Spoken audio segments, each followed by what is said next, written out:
Good evening, Dr. Raby. So my name is Rachel Brown, and tonight I'm going to be discussing with you the topic that I've chosen for my course project, which is sexual assault on college campuses. So first off tonight, for a brief outline, sexual assault on college campuses is something that happens very often, but is something that is rarely talked about. According to RAINN.com, who is the nation's largest anti-sexual violence organization, women between the ages of 18 and 24 who are college students are 3 times more likely than women in general to experience sexual violence. Also, 54% of sexual assaults happen to people who are within the college age range. As a female who is a college student, I can't help but wonder why this topic is not talked about more frequently, as well as also what is being done to bring awareness to this topic. So tonight we're going to talk about some opportunities and some challenges that inhibit the bettering or the erasing of sexual assault on colleges' campuses. Also some examples of how this has happened within higher education, and then also how can we as a people group change these numbers for the better. So first we're going to talk about some opportunities and some challenges within this topic.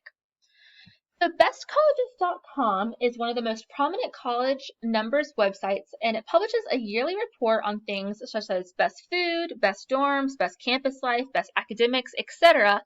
about different colleges. They also publish a yearly report on the realities of sexual assaults on college campuses. The most recent publication in 2020 focused on the issues of sexual assault prevention on college campuses. So there seem to be 3 main issues that were reported for the underreporting by victims. And these things were the previous relationship with the perpetrator, so if they were previously friends with the person who committed the act towards them, school policies and procedures, and also underreporting by the victims, or they were just scared of what had happened and they did not want to admit what had happened. Again, this article presents similar to those presented in a USA Today article, which I will talk about in a few moments. The underreporting of sexual assaults by the victims and by the schools is consistently a present issue across all research websites. BestColleges.com brings about a report completed by the American Association of Women in 2016, and that report showed that 89% of colleges and universities in our country do not publish their sexual assault yearly numbers reports. So if as a country we were more knowledgeable about the prevalence and effects of sexual assaults on college-age students, how much change could we make? If even one life could be saved by this, I think that it would be worth it.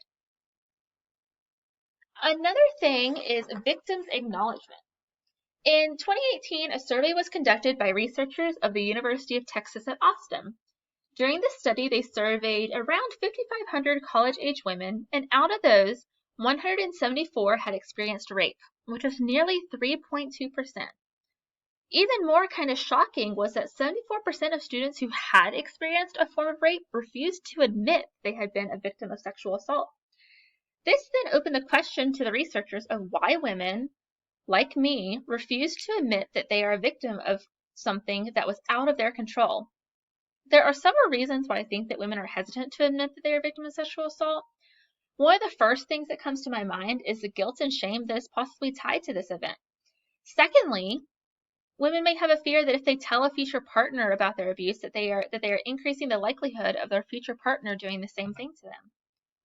Personally, in my life, if something happens once, especially as an unpleasant event, I tend to fear that it will happen again. So if I was a college-age woman who had experienced rape, I could see how that could damage my future relationships by being constantly fearful of what may happen in a future relationship, even if it is a completely different story. Another thing that seems to be a common issue is the risk perception in young adults.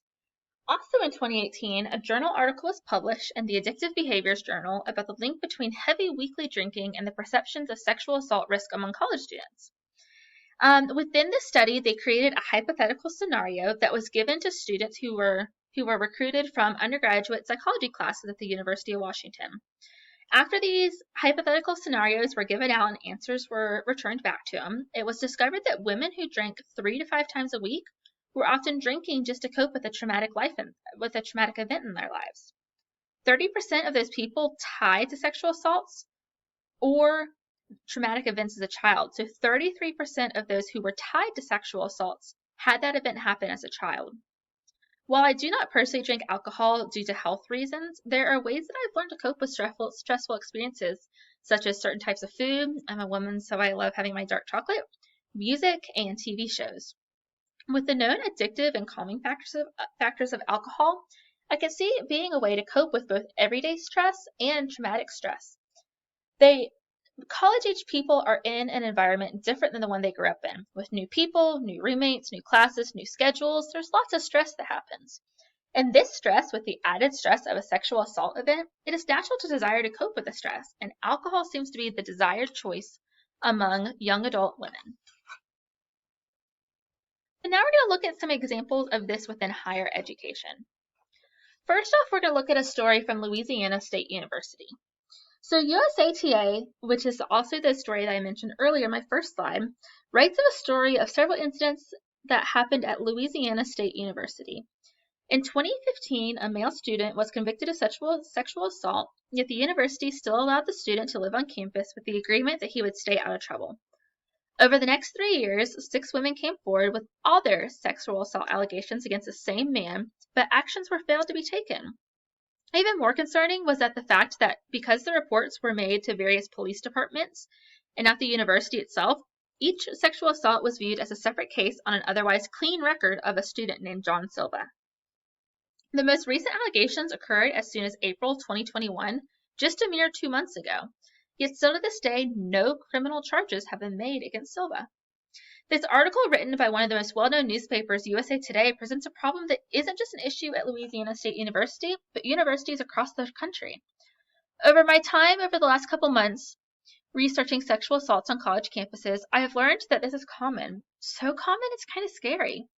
This story of John Silva reminds me of a verse in James that says, "Therefore confess your sins to one another and pray for one another that you may be healed." Universities are often quick to hide their reports such as these to make their university seem safer and better and more appealing to people. But instead, is it harming students more than it is hurting them? Think of John Silva and his victims. One of the victims who was as recent as just a mere 8 weeks ago when we began our course. How many of these victims could have been spared if the university had expelled him at the first instance instead of allowing him to stay with the continuancy of a clean record? If universities were to simply be forthcoming with their data about incidents that happen and follow through with a uniform consequence, I believe that many lives would be saved and much change could come of this. Another thing that has happened recently is the MeTo movement. So in October of 2017, Alyssa Milano posted on Twitter for anyone who had been sexually harassed or assaulted to respond with the phrase #MeToo. Millions responded with the acknowledgement of their own sexual assault experiences. So therefore, a study that had just coincidentally happened to start before the MeToo movement and proceeded until after the MeToo movement quickly changed their research to focus on this movement. It was completed by the University of Nebraska to examine associations between behavioral and labeled reports of sexual assault and time since the MeToo movement began to see if the introduction of the MeToo movement had increased reports of sexual assaults from present and past experiences. To measure the supposed increase, college students were surveyed over 3 years, beginning right before the movement began and continuing for 3 years after the movement. Overall, it was discovered that there was no increase in the number of actual sexual assaults happening, but there was a huge increase in the number of participants admitting that they had been victims of sexual assault both present and in the past. While the MeToo movement came with much controversy originally, I believe that it has become a good thing to raise awareness for sexual assault. We live in a digital world that is driven by social media, and I believe the main reason for the expansion of sexual assault awareness in the last few years has been driven by this movement. For the first time, sexual assault survivors are seeing many of their peers have gone through the same things that they have gone through, and they were encouraged in the idea that they were not alone and could also step out in admittance of what had happened. The last thing that I would like to talk about tonight is how we can change these things for the better, how we can become better at educating students of the risks of sexual assault and their risk perceptions, as well as education, as well as actions that college campuses can take. So the Cincinnati Enquirer has created an interactive film, and they begin this film by stating that this fall alone, nearly 3 million college students will be sexually assaulted. This interactive website was made to help teach the fundamental basics of defining sexual assault, preventing sexual assault, and what to do if you are sexually assaulted. And this is one of the best learning experiences that I have found so far of sexual assault awareness. I believe that this project is exactly what colleges need to have to show the seriousness of sexual assault and for students to be more knowledgeable of its ramifications. However, this one website is not enough to completely eradicate the issues at hand. While knowledge is key to igniting the spark to create change, if university officials are not willing to become more transparent of reports and to be willing to become more consistent in consequences for perpetrators, things will not change at all. There are two main things I believe could help this issue, specifically within higher education. First, I believe that there should be some sort of uniform sexual assault education among college students in our nation. This education could cover the definitions of it, how to avoid being in a situation that could cause an event to happen, and what to do if you are sexually assaulted. Secondly, I believe that nationwide there should be some sort of universal reporting system among both universities and local police departments so that underreporting does not continue to happen. I encourage you to think back to the John Silva case by USA Today. If Silva had been properly reprimanded the first time by university officials, maybe the lives of the other women could have been saved. Also, I believe that bystander intervention programs should be created. In 2013, Congress passed an act requiring colleges that receive federal funding to provide incoming students with sexual assault prevention programming, including a part about bystander interventions. Bystander intervention programs are designed to encourage young people to intervene when witnessing warning signs of incidents of sexual assault. The idea is to sensitize students to warning signs and help them develop tactics for intervening and ultimately creating a culture where bystanders can intervene. These programs are also creating a more positive way to frame participants' involvement in sexual assault, so that way they do not feel ashamed if it does happen to them. Thirdly, a review was published, and this combined data from 27 different studies on bystander intervention programs. And specifically within these studies, researchers wanted to know how the attitudes towards sexual assault could be changed with the intervention of a bystander program.